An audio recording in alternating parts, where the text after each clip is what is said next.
Alone time. I never liked being alone in the woods, but after the breakup, I needed somewhere to disappear. A friend of a friend offered me their family's old cabin, a creaky, weather-beaten place buried deep in the forest, no phone service, no internet, and no neighbors for miles. It's peaceful, they said. You'll love it. The first 2 days were fine.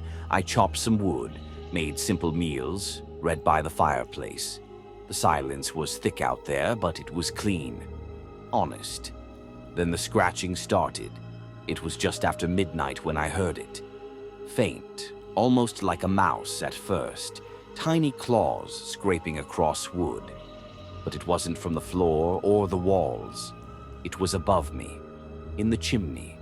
I turned down the fire and listened. The scratching stopped. Figured maybe it was a bird or a raccoon. Still, I shut the flue tight just in case and went to bed. The next night, it came back. Only this time, it wasn't just scratching. I could hear something shifting around in there, like something bigger, heavier, was trying to turn around. The sound of ash and soot falling made the hair on my arms rise. I grabbed the flashlight and shone it up the flue. Nothing. Just blackness. I didn't sleep. On the third night, I built no fire. I sat in the dark and waited. Around 1 a.m., it started again. Slow, deliberate scraping, then tapping, like fingers rapping lightly against the bricks. Closer. Lower. I stood frozen, barely breathing, watching the empty hearth. Then something laughed. It wasn't human. It sounded like a voice choking on smoke, rasping and echoing like it was trapped. I bolted upstairs and locked the bedroom door. I didn't leave the room until daylight. I should have packed my bags right then. But I didn't. I told myself I was imagining things, that maybe it was an animal or the wind in the flue. I was unraveling. Cabin fever, maybe. I decided to give it one more night. That was the mistake. It was dead quiet for hours. I thought maybe whatever it was had left. But then, at exactly 3:13 a.m., I woke up choking. The room stank of smoke and rot. And from the living room downstairs, I heard it again, the tapping, now louder, sharper. Then a thump, like something dropping onto the hearthstone. I crept to the top of the stairs and looked down. The fireplace was open. The flue was up. Something had crawled out. It stood hunched, almost human, but wrong in every way. Skin like burned paper, limbs too long, spine curving the wrong way. Its face was an empty pit, black and dripping with soot. And it was sniffing the air, sniffing for me. I couldn't move, couldn't scream. It turned its head like a dog catching a scent, then started up the stairs. One slow, dragging step at a time. I slammed the door and wedged the dresser against it. The thing pressed its fingers underneath, long, brittle fingers, and tapped. I don't remember falling asleep, but I must have passed out from fear. When I woke, sunlight was pouring in and the house was empty. The fireplace was sealed, clean. But the soot prints were still on the stairs, going up. I left that morning and never looked back. But I still have nightmares.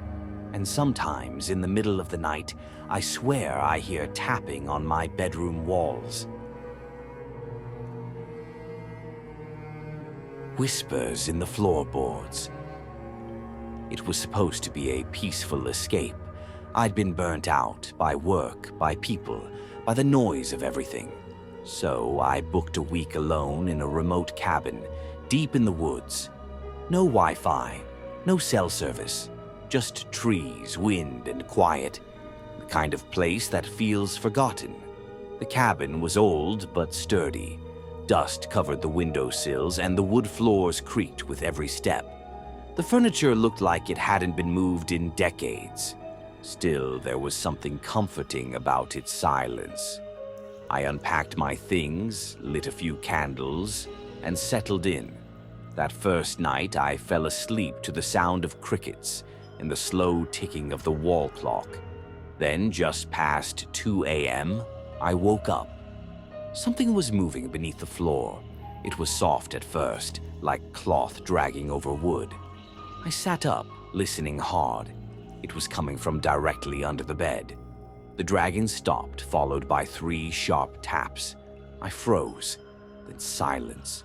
I told myself it was just the old wood shifting, maybe an animal outside. It was an old place after all. The next morning I checked under the bed, then outside around the foundation. No tracks, no animals, no sign of anything at all. The second night was worse. This time I woke up to whispers. They came from under the floorboards, muffled, broken words, as if someone was buried beneath the room, trying to speak through the timber.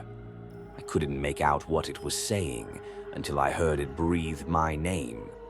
I bolted upright, heart hammering in my chest. "You're imagining it," I whispered to myself. "You're overtired." But I couldn't sleep. Not after that. The next morning, I noticed something else.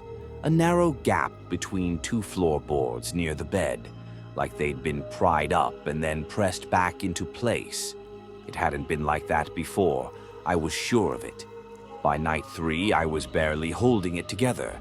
I downed half a bottle of whiskey, trying to numb myself into sleep. I left a lamp on just to feel safer.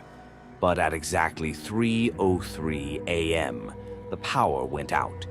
The cabin fell into complete darkness. And then I heard it, scraping, splitting wood. Something was rising. The boards at the foot of the bed groaned as a plank shifted upward with a loud crack. I couldn't move.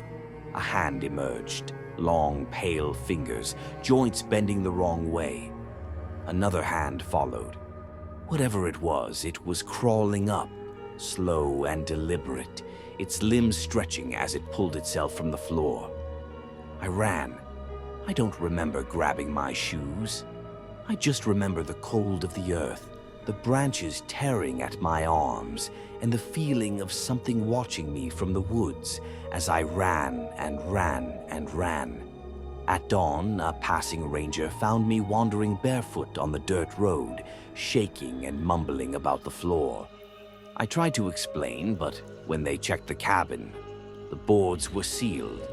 Not a single gap. But I know what I saw. Something was under that cabin. And some nights, even back in my apartment, I hear it again. Those soft, whispering voices from under the floor, calling my name.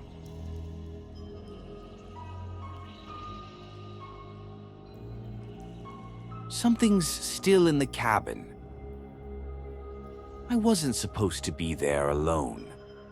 My friend Luke was meant to come with me, but he bailed last minute. Said something about his sister being sick. I didn't want to lose the deposit, so I told myself I'd be fine spending a weekend alone in the old cabin. No signal, no distractions. Just me, the trees, and the sound of the lake. The cabin was deep in the woods, half-eaten by moss and shadow. It creaked when I stepped inside like it was sighing after holding its breath. Dust hung in the air like smoke. The furniture looked older than me. Everything smelled like wet wood and thyme. The first night, I kept hearing noises, scratching, soft knocks, something shifting in the attic. I told myself it was animals, raccoons maybe. But when I checked outside with my flashlight, I saw footprints in the mud. Bare, human. They led from the edge of the woods right up to the cabin's door and stopped. No return trail. I locked everything after that. The second night, I woke up to whispers. Not outside, inside. They were muffled, like someone was talking through the walls. I pressed my ear against the cold timber and heard a soft voice. "Let me out." I backed away, heart racing. There was no basement, no room behind the wall, just the kitchen. But the voice was real. It kept repeating itself, each time sounding closer, more urgent. "Let me out, please, let me out." I didn't sleep. The next morning, I noticed something carved into the bedroom door. I swear it hadn't been there before. Just 5 words, deep and jagged. "Don't trust what you see." That night, I turned off all the lights, sat in the living room with my back to the fire, facing the hallway, and I saw it. A figure, thin, pale, crawling on all 4s at the end of the hall. Its limbs bent the wrong way. No eyes, just skin where the face should have been. It moved like it didn't belong in its own body, twitching with every breath. I didn't move. I didn't blink. It stared without eyes. Then it spoke, in my voice. "Why did you come back?" I ran. Out the front door, into the trees, barefoot. I didn't stop until I reached the car. I never went back for my stuff. I checked the cabin listing a week later. It was gone. There's no record of it ever existing.